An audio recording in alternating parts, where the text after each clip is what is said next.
চলো আমি আজকে একটু আমার স্টাইলে একটু আলু কাবলি করে দেখিয়ে দিচ্ছি সবাইকে আমি কী করে আলু কাবলি করব। তো এখানে একটু মটর আর ছোলা সেদ্ধ করে নিয়েছি, আর এখানে একটা বড় সাইজের আলু সেদ্ধ করে টুকরো করে নেওয়া, বিট নুন, তারপরে এখানে আছে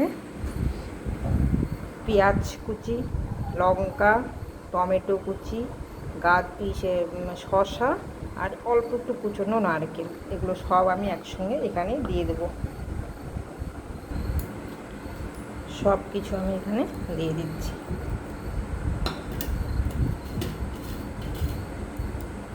এখানে হলো ভাজা জিরের গুঁড়ো আর একটা শুকনো লঙ্কা।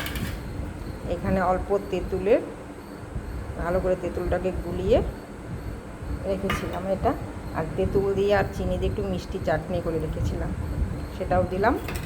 দিয়ে এগুলো সব উপকরণ দিয়ে আমি এখন এটা ভালো করে মেখে নিই। এই রেডি হয়ে গেছে আলু কাবলি।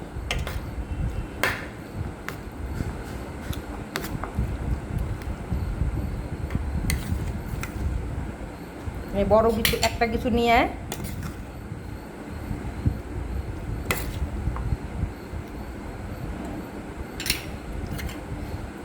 ভিডিওটা কেমন লাগলো কমেন্ট করে জানাবেন। ফেসবুক থেকে দেখলে ফলো করে রাখবেন, আমি আবার অন্য নতুন ভিডিও নিয়ে আসব।